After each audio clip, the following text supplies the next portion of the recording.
شروع کی زندگی کے بارے میں ویورز کو بتائیں کہ جب آپ نے اسٹارٹ لیا.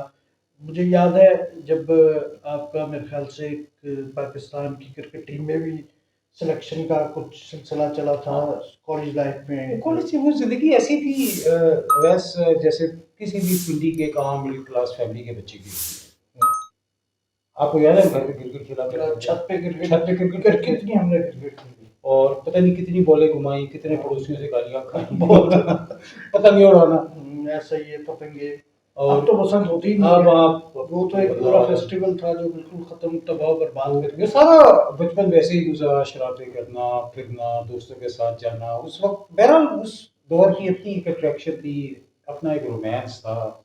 تمام تر وسائل کم ہونے کے باوجود موٹر سائیکل ہوتی تھی ہمارے پاس, اگر آپ کو یاد ہو, ویسپا, جس میں ہم سب نے چلانا سیکھا. ہر ایک میں ویسپا ابھی تک موجود ہے. ابھی تک موجود ہے ویسپا. کمال ہے ویسے, ویسپا والوں کو چاہیے کہ اس کو نا کسی میوزیم میں رکھیں, اٹلی میں رکھ لیتے ہیں میوزیم میں. تو وہ اسی طرح بچپن گزرا جس طرح کسی بھی کہتے ہیں میڈیکل کالج جانا دوستوں کے ساتھ, کبھی مہینے میں ایک آدھ دفعہ کوئی پیسے اکٹھے ہو جاتے تھے تو کہیں جا کے بٹ کڑھائی کھانا, یا ہمارے محلے بنی میں ہوتی تھی وہ کیا نام, بالا بالا بالا تکے والا, اس کی کڑھائی کھانا, یہ ہمارے لیے زندگی کی بہت بڑی اچیومنٹ ہوتی تھی. بڑی اچیومنٹ ہوتی تھی. آپ کو کبھی پیسے ہوتے تھے, کبھی یعنی مہینے ڈیڑھ مہینے میں ایک دفعہ وہ کھا لیتے تھے. اور کرکٹ میں اچھی کھیلتا تھا, میں کالج کی کرکٹ ٹیم میں بھی تھا, باسکٹ بال ٹیم میں تھا, روئنگ ٹیم میں بھی تھا, اسپورٹس کا تھا مجھے شروع سے. اور پھر یہ ہوا کہ بہرحال حالات جو بھی کہہ لیں, مجبوریاں, بہت ارلی ایج میں یعنی 1991 میں پاکستان سے چلا گیا, اور اب تقریباً 34 سال ہونے کے آئے ملک سے باہر ہی ہوں. اور بہرحال وہ اپنا محلہ, وہ کی یادیں, اور کوشش کریں گے وہاں جائیں ہم. جی انشاءاللہ نیکسٹ ویک جائیں گے تو وہ بھی ذرا ان کو ویورز کو سب کو دکھائیں گے, آپ کے ویورز کو بھی, بلکہ آپ کے ویورز تو زیادہ بےتاب ہیں کہ آپ اپنا محلہ کتنے میں دکھاتے ہیں. پوری دنیا آپ نے ہمیں دکھائی ہے. تو کچھ ابھی ریسنٹ جو آپ جو کر کے آئے ہیں 2-3 وزٹس, اس کے بارے میں کچھ جاننا چاہوں گا. بلکہ ایک تو جو آپ کی ویڈیو بڑی وائرل ہوئی شیطان کے پجاری, جی جی, وہ والا سفر بڑا, میں اس کی کچھ ایسی یادیں جو ویڈیو میں نہیں ہیں, وہ کچھ ہمارے ساتھ شیئر کریں. وہ بھی ویسے ایک ایسی جگہ ہے جو میرے نالج میں مجھ سے پہلے کسی پاکستانی نے اس جگہ کو کور نہیں کیا. جب میں عراق جا رہا تھا تو میں نے ایکچولی, کیونکہ میرا شوق اس طرح کا ہے ہسٹری کا, تو میں کافی عرصے پہلے اس جگہ کے بارے میں پڑھ کے جاتا ہوں, یعنی انفارمیشن لے کے, نالج لے کے. تو جب میں اس جگہ کے بارے میں پڑھا تو جو نارمل یعنی مقامات ہیں عراق کے, نجف شریف ہے, کربلا ہے, مولا ہے, تو سب کو پتہ ہے, سب جانتے ہیں. تو یہ مجھے پتا تھا کہ دنیا میں ایک طبقہ ہے جسے یزدی کہتے ہیں, اور جن کے بارے میں ان پر ایک طرح کا ایک الزام ہے یا ان پہ ایک ایکیوزیشن ہے کہ وہ شیطان کی پرستش کرتے ہیں. ان کا پوری دنیا میں ایک ٹیمپل ہے جو عراق کے بالکل نارتھ میں کردستان میں ترکی کے بارڈر کے پاس موجود ہے, اور وہ مسلمانوں سے شدید نفرت کرتے ہیں, کیونکہ مسلمانوں کی مخصوص ملیٹنٹ تنظیم نے جب ان کا اس علاقے میں حمل تھا تو ان پر بہت ظلم کیا. تو خیر وہ میں اللہ کا نام لے کر پہنچ گیا بغداد, بغداد سے کردستان کے شہر اربیل, اور اربیل سے 3 گھنٹے کا کچا راستے میں ان کے ٹیمپل تک پہنچ گیا. اب یہ ویڈیو میں نہیں ہے کہ جب میں ان کے ٹیمپل پر پہنچا تو جو ٹیمپل کی انٹرنس ہے پر کا ایک پریسٹ یا ان کا شیخ بیٹھا ہوا تھا, اور میرا خواہش تھی کہ میں کسی طرح ٹیمپل کے اندر داخل ہوں. تو میں نے اسے جا کر اسے ہیلو آئی کی, اور میں نے صاف بتایا کہ جب میں مسلمان ہوں اور میں اس ٹیمپل کے اندر جانا چاہتا ہوں. اس نے مجھے اوپر سے نیچے تک دیکھا تو اس نے کہا اس ٹیمپل کے 3 آداب ہیں, کیا تم ان آداب سے واقف ہو؟ میں جی واقف ہوں. اس نے کہا کیا آداب ہے؟ میں کہا پہلا آداب یہ ہے کہ جو اس کی انٹرنس پر ایک سنگ مرمر کی ایک وہ سلیب سی پڑی ہوئی ہے, اس پہ پاؤں نہیں رکھنا ہے, اس کو پھلان کے جانا. کہتے ٹھیک. دوسری, میں کہا جی دوسرے نیلے رنگ کے کپڑے نہیں پہننے, اس لیے میں کالے رنگ کے کپڑے پہن کے گیا تھا. کہتا ہے ٹھیک. میں کہا جی تیسری یہ کہ اندر ایک مسلمان صوفی ہیں شیخ ہادی بن مسافر, اس ٹیمپل کے اندر ان کی قبر ہے, اس پر فاتحہ نہیں پڑھنی. اچھا, جاؤ. اور میری انفارمیشن یا میری نالج کے مطابق کئی دہائیوں بعد کوئی پہلا مسلمان اس temple of the devil worshippers کے اندر داخل ہوا. اور میری خوش قسمتی اور میرے توسط سے میرے خیال میں جو ویورز تھے ان کی خوش قسمتی کہ وہ سارا پھر میں ٹیمپل، ان کا عقائد، ان کے پرستش کا طریقہ، ان کا اوریجن وہ سارا دکھا دیا۔ ایک اور چیز جو شاید ویڈیو میں نہیں کور ہوئی وہ یہ تھی کہ میرے ساتھ ایک میرے ساؤتھ افریقہ سے دوست گئے ہوئے تھے جو کہ امام حسین کا جو وقف ہے انٹرنیشنل اس کے وہ رکن ہیں، اور آپ کو پتہ ہے امام حسین کے وقف کے انڈر بہت سارے ہسپتال اور کلینکس بڑے ایڈوانس ہیں، بڑی ایڈوانس سرجری ہوتی ہے، ان کے انڈر چلتے ہیں۔ وہ میرے ساتھ تھے، جہانگیر پاشا ان کا نام تھا، اور ایک لوکل کرڈش میرا فین کہہ لیں، وہ اس نے مجھے والنٹیئر کیا تھا میں آپ کے ساتھ جاؤں گا۔ تو میں اپنی ویڈیو بناتا پھر رہا تو وہ جو میرا کرڈش فین تھا اس سے کسی یزدی نے پوچھا اپنی زبان میں، کرڈش زبان میں، کہ یہ بندہ کون ہے لمبا سا جو ویڈیو کیمرہ لے کے پھر رہا ہے؟ اس نے کہا کہ یہ بائی پروفیشن ہارٹ سرجن ہے، لیکن یہ اس کا شوق ہے بنانا۔ اس نے کہا ہارٹ سرجن ہے؟ اس نے کہا میرے بیٹے کو کوئی دل کا مسئلہ ہے، یہ اس کی ایکو چیک کر لے گا؟ اس نے کہا کر لے گا۔ اس نے مجھے بلایا، اس نے فون پہ مجھے ایکو دکھائی، ایکو دیکھ کے مجھے اندازہ ہوا کہ یہ بچے کا تو فوری طور پہ آپریشن ہونا چاہیے، یہ 2-3 ہفتے ڈیلے ہو گیا تو بچہ مر جائے گا۔ اب آپریشن کا کیسے بندوبست کریں؟ دنیا کے ایک کنارے پہ ایک دم میری نظر پڑی جہانگیر پاشا صاحب پہ جو امام حسین وقف کے بڑے سرکت حکم ہیں۔ میں نے ان کو بلایا، میں نے کہا جو آپ کا ہسپتال ہے جہاں ہارٹ سرجری ہوتی ہے اس کے ہارٹ سرجن سے میری بات کرائی ہے۔ انہوں نے بات کرائی، اس کو فون کیا، میں نے سب سمجھایا کہ بتایا اس کو کہ یہ بچے کا ایشو ہے۔ اس نے کہا کوئی مسئلہ کوئی نہیں، ہم کل ایئر ایمبولینس بھیجتے ہیں۔ تو ویس اللہ تعالیٰ ورکس ان مسٹیریس ویز کہ ہم تینوں لوگ، یعنی کہ اگر وہ کردش میرا جو فین ہے وہ ساتھ نہ ہوتا تو ہم تک ان سے کمیونیکیشن نہ ہو پاتی، میں نہ ہوتا تو وہ اس ایکو کی انٹرپریٹیشن نہ ہو پاتی، اور پاشا صاحب جو میرے دوست ہیں وہ نہ ہوتے تو وہ ہارٹ آپریشن کا بندوبست نہ ہوتا۔ اللہ تعالیٰ نے اس بچے کو زندگی دینی تھی، ہم تینوں اس وقت میں کیا چانسز ہوتے ہیں موجود تھے۔ وہ بچہ اگلے دن آئی ایمبولینس اس بچے کو لے گئی، اس کے باپ کا مجھے میسج آتے رہے، بچے کے باپ کی، اس بچے کا آپریشن ہو گیا الحمدللہ، وہ ٹھیک ہو کے واپس اپنے گاؤں چلا گیا۔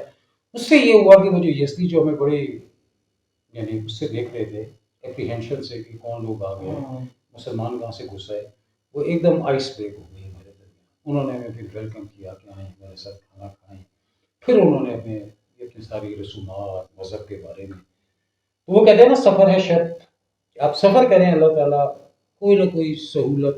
اور ہمیشہ میں جو ینگ ٹریولرز آپ کے چینل سے دیکھ رہے ہوں میں یہ کہتا ہوں کہ وہ بابا بلے شاہ نے کہا تھا نا کہ معمولیاں بنگو دیس چھڈیا اسا ذات صفات تو دیس کیا، یعنی کہ جب آپ سفر پہ نکلیں تو آپ کے جو لرنڈ بائسز ہوتے ہیں، جو آپ کے تعصبات ہوتے ہیں کسی ایک انسان کے، کسی ایک مذہب کے، کسی ایک گروہ کے، انہیں گھر میں چھوڑ کے جائے گا۔ سب خدا کی بندے ہیں، children of the greater God ہیں۔ جب آپ انسانیت کا جذبہ لے کر چلتے ہیں خدا تعالیٰ آپ کے لیے بہت ان نون سہولتیں پیدا کرتا ہے، ایسے ہی ایسی صورتیں پیدا کرتا ہے کہ جو آپ کے رحم و گمان میں، کیونکہ ہم بینگ اے ہیومن، میں بینگ اے مسلم بات نہیں کر رہا، بینگ اے ہیومن بات کر رہا ہوں۔ ہر مذہب میں کے لوگ جو ہیں، ہر ملک کے لوگ جو ہیں، وہ یہی ایک دوسرے کو، جب تک آپ کا ایک دوسرے کے ساتھ انٹریکشن نہیں ہوتا، وہ آپ جو آپ نے سنی سنائی بات ہوتی ہے آپ اسی پہ یقین کر لیتے ہیں کہ مسلمان جو ہیں، جیسے عرصے سے جی مسلمان سے بڑی ٹیررسٹ قوم کوئی نہیں، دہشت گرد، لیکن جب آپ ملتے ہیں آپس میں ایک دوسرے کے ساتھ انٹریکشن کرتے ہیں تو پھر آپ کا نظریہ بدل جاتا ہے، بالکل تو وہ بہت ضروری ہوتا ہے۔ اور یہ ساری چیزیں تو ہیں، لیکن جو آج کل کے بچے ہیں، جو ینگ جنریشن ہے 2000 سے اوپر کی، ان کو آپ کیا کہنا چاہیں گے کہ پڑھنا اور انٹریکشن کرنا وہ کتنا ضروری ہے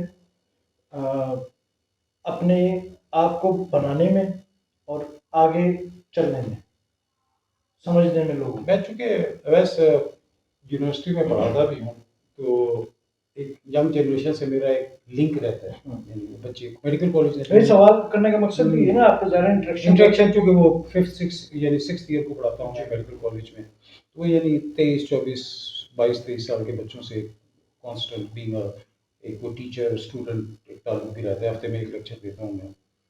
اور میں نے ہمیشہ اپنے اسٹوڈنٹس کو یا اپنے بچوں کو یا آپ کے بچوں کو جو میرے بچے ہیں یا جس عوام کے بچوں کو ہمیشہ ایک چیز کہتا ہوں کہ میرے نزدیک دنیا کے سب سے کامیاب انسان رسول پاک صلی اللہ علیہ وآلہ وسلم تھے.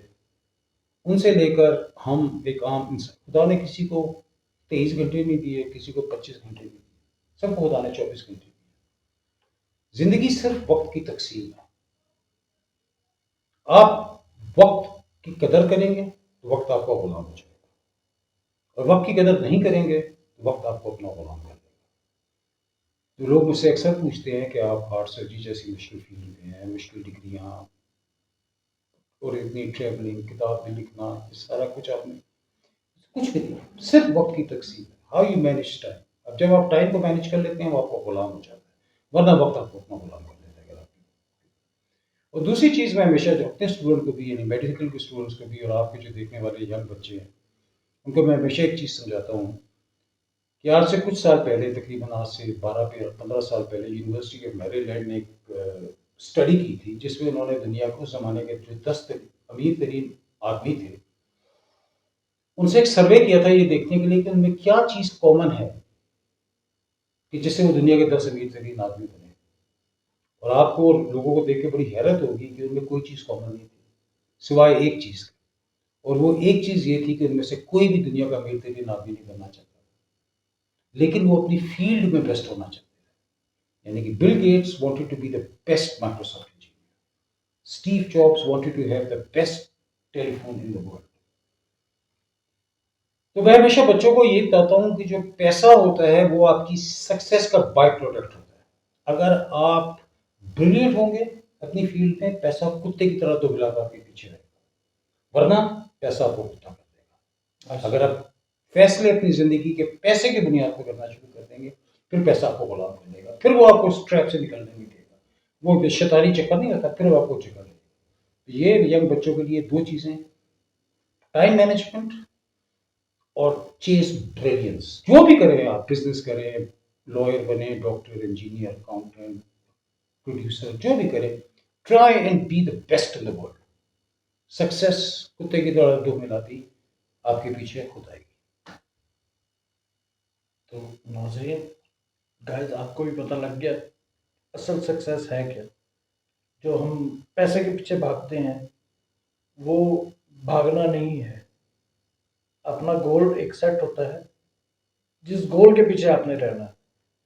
کیونکہ میرا بھی مطلب میں نے 20-25 سال پہلے جب I being a textile designer profession, جی تو میں جب اس میں سوئچ ہوا تو میرا بھی یہی تھا کہ میں نے ایک گول رکھا. میں نے کہا میں نے اس فیلڈ میں ادھر تک میں نے آنا ہے. وہ میں نے اچیو کیا اور سارا کچھ کر کے اب 20-25 سال کے بعد میں کیمرے کے آگے آیا. اس سے پہلے میں کبھی کیمرے کے آگے نہیں آیا کیونکہ مجھے وہ تھا ہی نہیں، شوق ہی نہیں تھا. اب تھوڑا سا شوق ہوا آپ کو دیکھ کے، خاص طور پہ کہ اور گھومنے پھرنے کا شوق تو خیر مجھے بھی ہے بہت. شاید ہمارا خاندانی ہے، خاندانی وہ جراثیم ہے یہ کیا کہتے ہیں، علت. ہاں صحیح ہے. تو اچھا، جو جو آپ سارے مقامات گھومتے ہیں اس میں آپ کو ظاہر ہے بہت سی مشکلات بھی آتی ہیں اور کہیں پہ کیا کہتے ہیں آسانیاں بھی پیدا ہوتی ہیں بہت ساری. کچھ ایسے واقعات، ایک دو واقعات جو آپ لوگوں کے ساتھ شیئر کرنا چاہیں کہیں کے بھی. بہت زیادہ. جیسے اب امیزون میں تھے کچھ سال پہلے، تو امیزون میں کچھ ایسا ہوا حالات کہ ہم ایک شہر میں اسٹک تھے. وہاں سے دوسرے شہر کا فاصلہ تھا 65 کلومیٹر، لیکن وہاں پہ کچھ سیاسی مظاہرے شروع ہو گئے اور وہ جو ان کے درمیان، شہروں کے درمیان کنیکشن تھا، وہ ٹرانسپورٹ تھی وہ کٹ گئی اور ہمیں اس شہر سے اس شہر یعنی 65 کلومیٹر سامان اٹھا کر امیزون کے جنگل میں 65 کلومیٹر پیدل چلنا پڑا، جہاں پہ جیگوار ہوتے ہیں، اشتہے ہوتے ہیں، اتنی بڑی بڑی مکڑیاں ہوتی ہیں، پتہ نہیں نہ جانے کیا کیا ہوتا ہے. ان کو تو ابھی لوگوں نے مطلب وہاں کے لوکل لوگوں کے علاوہ عام بندے نے دیکھا بھی نہیں ہو سکتا. اور وہ 3000 میٹر کا الٹیٹیوڈ تھا، سامان اٹھایا ہوا 8-10 کلو کا وہ جو ہوتا ہے پٹھو، بیچ میں بارش ہو رہی ہے، رات ہو گئی نیچرلی، لیکن وہ بس ٹارچر لیے ہوئے چلے جا رہے ہیں. وہ زندگی کا بڑا ایک یعنی آئی کیچنگ اور یہ ایک لائف چینجنگ ایکسپیرینس تھا. اور سفر میں ایسی چیزیں بہت بہت مشکلات، جیسے آپ نے کہا، مشکلات بھی ہوتی ہیں اور سہولتیں بھی ہوتی ہیں. اور سفر اس لیے کہتے ہیں نا، دنیا کی سب سے بڑی یونیورسٹی، دنیا کے سب one of the biggest traveller of all time Ibn Battuta, جنہیں لوگ کہتے ہیں شیخ ابراہیم ان کا نام تھا. انہوں نے اپنے سفر نامے رحلہ، ان کا بڑا مشہور سفر نامہ ہے رحلہ، جو میرے خیال میں جس کو ٹریولنگ کا شوق ہے وہ ضرور پڑھنا چاہیے. انہوں نے اپنے اس میں یہی لکھا تھا کہ دنیا میں اگر کوئی یونیورسٹی اب، یعنی کہ اب یہ یونیورسٹیاں اور یہ ٹیچر کا کانسیپٹ اب ہوا ہے نا، ہر زمانے کے اندر جو ٹریولر ہوتا تھا نا، اس کو ہر سوسائٹی، ہر کلچر میں سب سے بڑا سیانہ مانا جاتا تھا. ہمارے بھی اردو میں محاورہ ہے نا، گھاٹ گھاٹ کا پانی، گھاٹ گھاٹ کا پانی. یہ اسی سے ہوا ہے. وہ جو ایکسپیرینسز آپ کو ٹریولنگ دیتی ہے، لوگوں کو ریڈ کرنے کے، ماحول کو ریڈ کرنے کے، جغرافیہ، کلچر، بلیف، وہ آپ ویسے نہیں حاصل کر سکتے. تو جس کو اللہ تعالیٰ استطاعت دیتا ہے وہ ضرور ٹریول کرے، اپنی استطاعت کے مطابق، اپنے ملک کے اندر کرے، اپنے پڑوسی ملک میں کرے، جن کو زیادہ دیتا ہے وہ کریں. اگر میں کسی قسم کی مدد کر سکتا ہوں، آپ کو گائڈ کر سکتا ہوں، مجھے تو بہت خوشی ہوتی ہے جب ینگ بچے اس میں آتے ہیں، مجھ سے کانٹیکٹ کرتے ہیں. مجھ سے کانٹیکٹ کریں، میں آپ کو اپنے کنیکشنز دوں گا. وہاں پہ ہر ملک میں میرے نیچرلی کنیکشنز ہیں، گائیڈس ہیں، ٹیکسی والے جو آنیسٹ لوگ ہیں وہ آپ کی مدد کریں گے. تو make it, it's a very healthy constructive hobby. اور اچھا، ایک سوال کا جواب جو میں کافی عرصے سے آپ سے پوچھنا بھی چاہ رہا تھا، چونکہ ملاقات ہماری بہت کم ہوتی ہے اور دور ہوتے ہیں وہاں. ہاں، تو وہ اور وہ ایسی باتیں ہیں، اتنی لمبی باتیں فون پہ ہو نہیں سکتی. جب آپ کسی ایسے مقام پہ جاتے ہیں، جیسے ڈفرینٹ مختلف انبیاء کے مزاروں پہ جاتے ہیں، ان کو ڈسکور کرتے ہیں، وہاں پہ جب آپ پہنچتے ہیں تو وہاں پہ آپ کی کیا پہلے آپ کی فیلنگ کیا ہوتی ہے؟